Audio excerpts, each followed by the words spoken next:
বক্তব্য প্রদান করবেন প্রথম মাদ্রাসার সাবেক ছাত্র মাওলানা শাহের আলম।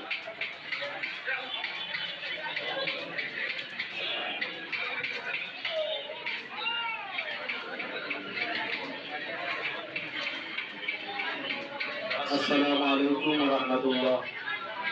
إن الحمد لله نحمده ونستعينه ونستغفره ونؤمن به ونتوكل عليه ونعوذ بالله من شرور أنفسنا ومن سيئات أعمالنا. من يهده الله فلا مضل له ومن يضلله فلا هادي له وأشهد أن لا إله إلا الله وحده لا شريك له عبده ورسوله. أعوذ بالله من الشيطان الرجيم. بسم الله الرحمن الرحيم. ثم لتسألن يومئذ عن النعيم. صدق الله مولانا العظيم وصدق رسوله النبي الحبيب الكريم ونحن على ذلك من الشاهدين والشاكرين والحمد لله رب العالمين. সম্মানিত উপস্থিতি, মহান আল্লাহ পাক রব্বুল আলামিনের দরবারে কোটি শুকরিয়া যে আল্লাহ পাক রব্বুল আলামিন আজকের এই দিনে রবিউল আউয়াল মাসে আপনাকে আমাদের সবাইকে মিলাদুন নবী সাল্লাল্লাহু আলাইহি ওয়াসাল্লামের মাহফিলে উপস্থিত হওয়ার তৌফিক দিয়েছেন। সেজন্য মহান আল্লাহ পাক রব্বুল আলামিনের দরবারে সবাই উচ্চ আওয়াজে শুকরিয়া আদায় করি। সবাই বলুন আলহামদুলিল্লাহ। সালাম জানাই আল্লাহর সৃষ্টির প্রধান আকর্ষণ বিশ্ব সমাজ সভাপতি যারা বলে আজকের এই দিনে আমরা এই মাহফিলের আয়োজন করেছি নবী মুহাম্মদ মুস্তাফা সাল্লাল্লাহু আলাইহি ওয়াসাল্লামের রওজায় অন্তরে অন্তঃস্থল সম্পর্কে সালাম প্রেরণ করতেছি। প্রিয় উপস্থিতি, আজকের এই মাদ্রাসার উদ্যোগে নবী মোহাম্মদিয়া আফ্রিকা মাদ্রাসা বাংলাদেশ আন্দোলনে খেলাধি ইসলামিয়া পাল্পজেলায় আমি মাদ্রাসা সবার উদ্যোগে আজকের যে অনুষ্ঠান, এটি নিঃসন্দেহে একটি ভালো কাজ, মহৎ উদ্যোগ।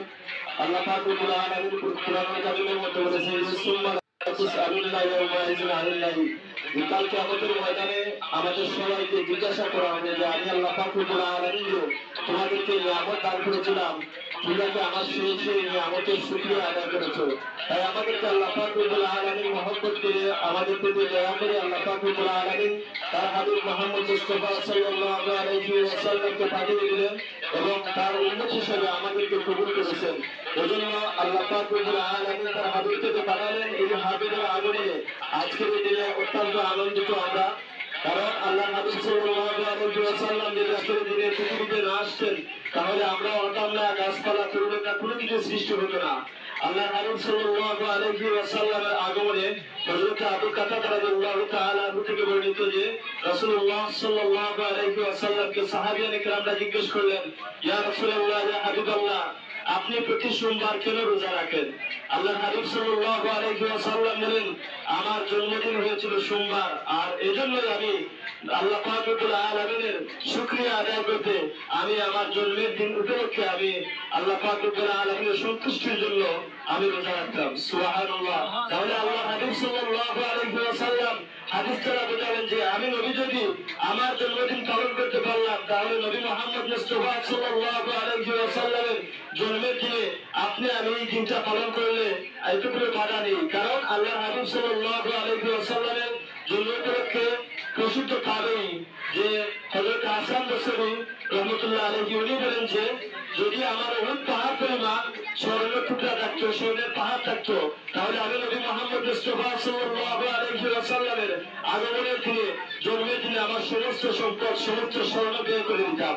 তাহলে আমরা যে আজকে এই দিনে ঈদুল মিলাদুন নবী সাল্লাল্লাহু আলাইহি ওয়াসাল্লামের মাহফিল করতে পেরেছি, এতে আমরা আনন্দিত, খুশি।